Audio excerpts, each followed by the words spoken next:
आप देख रहे हैं देशमत न्यूज़, एक सकारात्मक सोच, सोच आपकी, आवाज़ हमारी। नमस्कार, मी केशव भोईर, मालेगाव जन आरोग्य समिती द्वारे महाराष्ट्र शासनाची सावित्रीबाई फुले बाल संगोपन योजनेच्या संदर्भात आपणास माहिती देत आहे। ही माहिती बाल विकास प्रकल्पाद्वारे राबवली जाते। अनाथ मुलांना दरमहा 2250 रुपये शैक्षणिक व पोषण भत्ता म्हणून दिला जाणार आहे। यामध्ये अनाथ कोण, अनाथाची व्याख्या काय ती पुढील प्रमाणे: 1. ज्या मुलांचे आई वडील वारलेले आहेत ते किंवा दोघांपैकी एक वारलेले आहेत ते, त्यांचा मृत्यू दाखला। 2. ज्यांच्या आईची फारकती झालेली आहे ते फारकती पत्र। 3. ज्यांचे वडील दीर्घ शिक्षा भोगत असेल तर त्यांचं कोर्टाचं निकाल पत्र। 4. ज्यांचे पालक वडील किंवा आई गंभीर आजारी आहेत, जो आजार दुरुस्त होऊ शकत नाही, उदाहरणार्थ कॅन्सर, कुष्ठरोग, पॅरालिसिस वगैरे असे आजार, त्यांचे दवाखान्याचे पेपर, अशांना अनाथ म्हणून घोषित केले गेलेले आहे। त्या संदर्भाचे पेपर पुरावे म्हणून आवश्यक आहे। 2. ही योजना 0 पासून ते 18 वयाच्या मुलांपर्यंत लाभार्थी यांचा लाभ घेऊ शकतात। लाभार्थींसाठी 0 ते 6 पर्यंत जे लाभार्थी असेल त्यांना जन्माचा दाखला आणि 6 ते 18 पर्यंत जे लाभार्थी असतील त्यांना शाळेचा बोनोफाईड हे वयासाठी ग्राह्य धरले जाईल। 3. यासाठी लागणारा उत्पन्नाचा दाखला हा तहसीलदारांचे प्रमाणित असला पाहिजे। 4.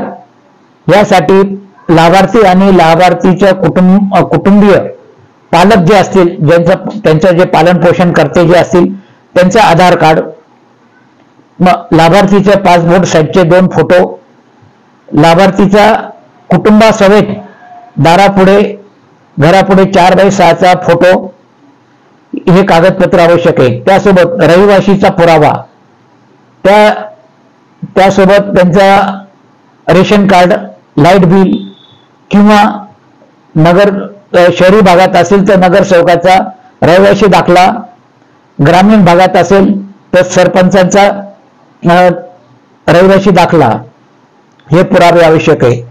त्यासोबत बँकेचे पासबुक व लाभार्थी अज्ञान असेल, लहान असेल तर संयुक्त पासबुक आवश्यक आहे, किंवा सज्ञान असेल म्हणजे 6 वर्षापेक्षा मोठा असेल तर त्याचं स्वतंत्र पासबुक आवश्यक आहे। सर्व कागदपत्र त्यासोबत अर्जासोबत हमीपत्र एक जोडले जाणार आहे। आणि हमीपत्रामध्ये आम्ही यापूर्वी कुठल्याही योजनेचा, शासकीय योजनेचा सहभाग घेतलेला नाही किंवा लाभ घेतलेला नाही, आणि हे सर्व जे कागदपत्र हे सर्व प्रामाणिक आणि खरे आहे, यासाठी एक हमीपत्र त्यासोबत जोडावा लागणार आहे।